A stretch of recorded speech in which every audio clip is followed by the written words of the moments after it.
It began with a letter. Caleb Horne, a once promising investigative journalist now reduced to blogging conspiracy theories in a moldy apartment in Knoxville, received an envelope that bore no postage mark. Its paper was coarse, like bark. Its seal was crimson wax pressed with the shape of an oak leaf. Inside, in black ink that smelled of soil and sap, was a single sentence. "Come home. The timber remembers. So must you. E." Elias Horne had been dead for 15 years, or presumed dead. He'd wandered into the Smoky Mountains one autumn to live off-grid in his old hunting cabin, and never returned. The authorities called it a likely mauling, or a fall, or simply madness. No body was ever found. Caleb stared at the letter for hours. Something about the ink. It shimmered faintly under the light, like oil on water. He had nightmares that night. Trees bleeding sap. Faces behind bark. A cabin that breathed. And in the morning, he packed his bags. The drive took hours, then hours more. The GPS failed halfway up a gravel road marked only by a rusted deer skull, nailed to a pine tree. It was dusk by the time Caleb saw it. A rotting log cabin half sunken into the earth, the forest trying to reclaim it.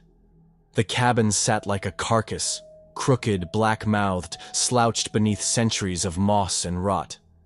Vines snaked across its siding like veins.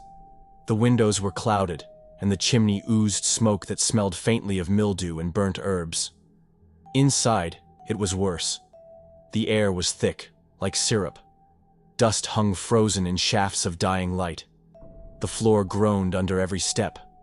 Strange bundles of sticks and twine hung from the ceiling. Charms, perhaps, or warnings. He found Elias's journal beneath a loose floorboard, wrapped in oilcloth. On the first page, scrawled in jagged letters, "The forest is not dead. It is dormant. Do not wake it." Caleb stayed. At first he convinced himself it was for research. He'd write a story. My Uncle's Haunted Cabin, a descent into Appalachian myth. But deep down, he wanted something more. Elias had been the only family who treated him like more than a burden. And Caleb had always suspected there was more to the man's disappearance than bad luck. Nights were the worst. At night, the forest whispered. Not in wind, but in syllables, a cadence, words too warped to decipher. The trees groaned like sleepers with broken spines. Caleb swore he heard footsteps above the ceiling, but the attic was empty, except for bones. Tiny bones, arranged in spirals. And then, the dreams began. He saw Elias nailed to a tree, eyes missing, tongue wrapped in vines. He screamed without sound while something moved behind him. Tall and lean, with bark for skin and hollow, weeping eyes. He woke one night with dried mud beneath his fingernails and leaves in his mouth. The journal spoke of an ancient rite, the root calling, a ritual older than the Cherokee, performed when the land was still wild with god things and forest spirits. A way to ask the forest for knowledge, for power, or for forgiveness. It required ash, blood, and a name long forgotten, buried in the bark. Caleb found the cedar tree marked with Elias's symbol, a split circle wrapped in thorns. He cut his palm, let blood drip onto the roots. He whispered names from the journal, names that made his ears ring, names that the wind shuddered to hear. The ground pulsed, and then silence. Not the absence of sound, but a presence of quiet, something listening, watching. Beneath the soil, something stirred. That night, the cabin shifted. The cabin changed daily now. Walls rearranged. Doorways led to places that didn't exist. A hallway looped infinitely until he collapsed from exhaustion. The mirror in the bathroom no longer showed his reflection. Instead, it showed a version of him smiling with teeth made of splinters. He tried to leave, but the forest had sealed its borders. Every trail led back to the cabin. His phone showed nothing but static, even when powered off. The journal now wrote back, in his own handwriting, describing moments before they happened. He began to forget things. Small things at first. His middle name, his apartment address. Then, memories, faces, words. The cabin fed on it. His fingernails blackened. His skin itched constantly. Bark flaked from his scalp. When he coughed, moths came out. The last page of the journal changed. When you forget your name, the forest will remember it for you. The entity came at last. It rose from beneath the roots like a memory long buried, tall, featureless, made of moss and deadwood. It had Elias's voice, but not his mercy. It called itself the silence beneath bark. It offered Caleb a choice: surrender and be reborn as part of the forest, or resist and feed the roots. He resisted. He ran. For days, or was it years? The forest no longer obeyed time. He ran until he collapsed on the steps of the cabin, weeping blood, fingers now thorns, vision full of crawling vines. In the end, he crawled inside. The cabin opened to him. It breathed. It welcomed him.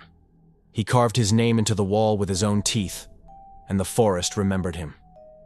Months later, a woman named Julia Crane, Caleb's old editor, received a letter. It smelled of pine and rot. The paper was coarse, the seal red wax, pressed with an oak leaf. Come home. The timber remembers. So must you.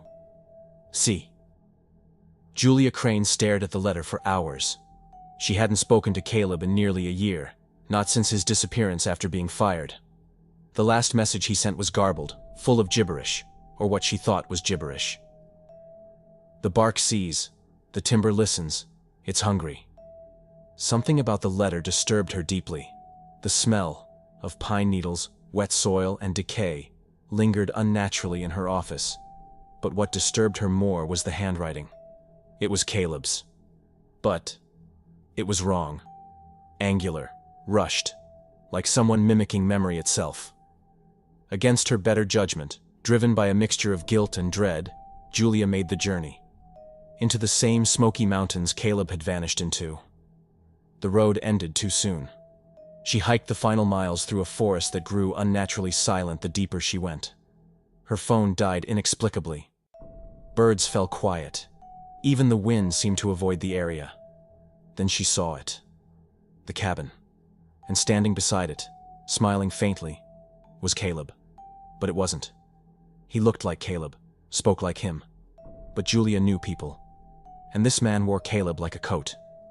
His smile never reached his eyes. His eyes were hollow, deep, full of shadow, not soul. The timber welcomed me, he said. Now it's your turn. She demanded answers, but the longer she stayed, the more the trees seemed to lean in, listening, watching, whispering in languages she'd never heard but somehow understood. He showed her the journal. Pages now bound in skin. Words that rearranged themselves depending on who read them. And the truth emerged. The cabin had been here for centuries, maybe longer. Not built, grown, fed by souls who came seeking truth, or peace, or escape. It took them, changed them, and sent new seeds into the world. Julia wasn't the first. She wouldn't be the last.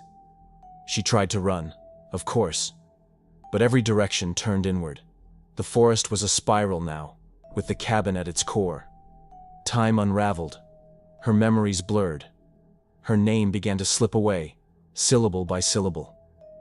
She awoke one morning with bark on her hands and moss in her hair. That night, the cabin opened its walls like a blooming flower, revealing stairs that descended into the earth. She followed them, not because she wanted to, but because it was already inside her. Beneath the forest was no soil, only timber. Endless, pulsating, living wood, like the roots of some world-sized parasite. Eyes opened between the rings. Mouths whispered in hundreds of voices. They offered her a gift, understanding. She refused, and was swallowed. Julia's consciousness did not die. It transferred, into the trees, into the archive of memories trapped beneath bark and blood. She felt Elias. She felt Caleb. Hundreds of others, bound in the grain of roots and fiber. Screaming, praying, singing, fading. The silence beneath bark greeted her with open limbs. You remembered your name too long. Now the forest will keep it safe. But Julia, unlike the others, fought back. She found a splinter of self, a shard of light deep inside the archive. And with it, she screamed a word not spoken in centuries, a word of unbinding. The timber recoiled. Roots snapped. The cabin shrieked. And somewhere, miles away, trees began to die. The cabin burned. Or rather, it collapsed, inward, like it had never been real. A dream folding into itself. Julia crawled from the ashes, skin blackened, body broken, but alive. The forest tried to regrow her, tried to reclaim her, but it could not hold her anymore. She hiked for 3 days before she reached a ranger station. She was incoherent, feral, bleeding bark. They thought she was mad. She spent 6 months in a psychiatric ward. Then she disappeared again. The nurse said she left in the night, muttering about cutting down the archive. A year later, a woman in Atlanta found a strange letter on her doorstep. Coarse paper, smelling of pine and rot. Wax seal. Inside, in shaky handwriting, "Come home. The timber remembers. So must you. J."